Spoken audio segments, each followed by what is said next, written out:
Welcome to Teaching Truth. A number of years ago, I went through to Edinburgh on the train for a meeting in connection with work. And as I exited Edinburgh Waverley Station and walked through the indoor Waverley Market, they were playing over the AV system a tune which I knew that Adrian liked and appreciated. And so I took out my iPhone and in a moment of romantic madness said, Adrian, I've arrived in Edinburgh. They're playing your favourite tune over the AV system in the Waverley Market. Lots of love, Glenn, and put 3 kisses. Sent. And I expected a text within a few minutes in reply. Not a text, not a tweet, not a Twitter. Went to my meeting, came out of my meeting, going back to Waverley Station, and all of a sudden, my phone pinged. I thought I received a message, except it wasn't from my wife. It was from, fortunately, my best man. He said, "Are you seeking to take our relationship, our friendship, to a new level?" And I was glad to be able to put him right. A message intended for Adrian's eyes only had gone astray. A message intended for Adrian's eyes only had gone astray. Well, the message intended for Belshazzar's eyes only most certainly did not go astray, because he saw physically with his own eyes writing which appeared on the wall, a message that was coming to him that would not go astray. And today in our reflections, as we think about the writing on the wall, we want to think about the inscription that there was. Let's read the Bible together from Daniel chapter 5, from verses 5 through to 9. Suddenly the fingers of a human hand appeared and wrote on the plaster of the wall near the lampstand in the royal palace. The king watched the hand as it wrote. His face turned pale, and he was so frightened that his knees knocked together and his legs gave way. The king called out for the enchanters, astrologers, and diviners to be brought and said to these wise men of Babylon, "Whoever reads this writing and tells me what it means will be clothed in purple and have a gold chain placed round his neck, and he will be made the 3rd highest ruler in the kingdom." Then all the king's wise men came in, but they could not read the writing or tell the king what it meant. So King Belshazzar became even more terrified, and his face grew more pale. His nobles were baffled. Just picture the scene in the royal palace.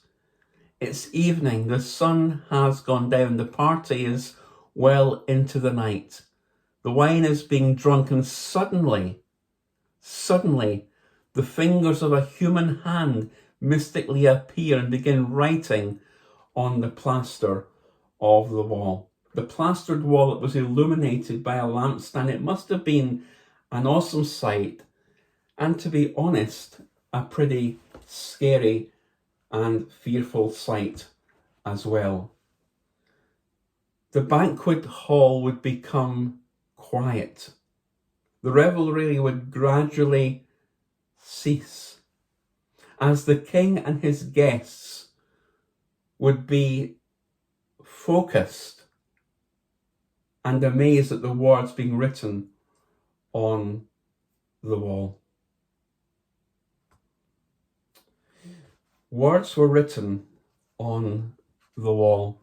And what were those words? Well, we jump ahead to Daniel 5:25. This is the inscription that was written. Many, many tekel parsen. Many tekel parsen. The message that was written.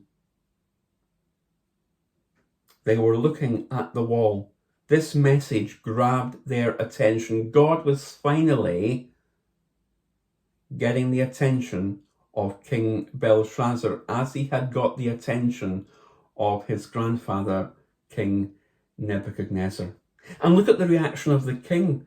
The king's position, his self-arrogance and his self-confidence and pride could not stop his face from turning pale. The blood must have drained from his face. He must have had a bit of a panic attack, an anxiety episode, because we read that his knees were knocking together and his legs just gave way from under him. This would have had such an effect and such an impact on Belshazzar. And it must have been quite humiliating when you think about it. For this great leader, Belshazzar, this proud man, to, as it were, crumble and fall on the floor, to be out of control physically and to an extent mentally before the 1,000 guests at the party. But you see, God was turning the banquet hall into a courtroom. And King Belshazzar, having been indifferent to God and ignorant of anything to do with God because he was worshipping idols, was about to be declared guilty. The king wanted to understand the message, so he called for his wise men and commanded them to explain the meaning of the message on the wall, offering them, almost bribing them, gifts and honours to the one or ones who could explain the message. But they couldn't explain it. They could not explain it. They were unable to interpret the message on the wall. They could read the words, that was one thing, but they could not decipher the meaning or interpret the message. And so the ignorance of the wise men made King Belshazzar even more terrified. The time had come when political authority, when material wealth, when human power and pride could do nothing to solve the problem. Once again, God was exposing, as he did with grandfather Nebuchadnezzar, the Lord was working in this situation to bring Belshazzar literally to his knees in order that the will of God and the word of God could be explained. King Belshazzar, one moment his heart is puffed up with pride, the next moment his knees are knocking together. What a vivid illustration of Proverbs 16:18, where it said, pride goes before destruction and a haughty spirit before a fall. The inscription, many tekel parsin. Belshazzar could not understand it. The wise men, the diviners, the astrologers, the enchanters could not understand it. There was only one man who could understand it, and that man was Daniel.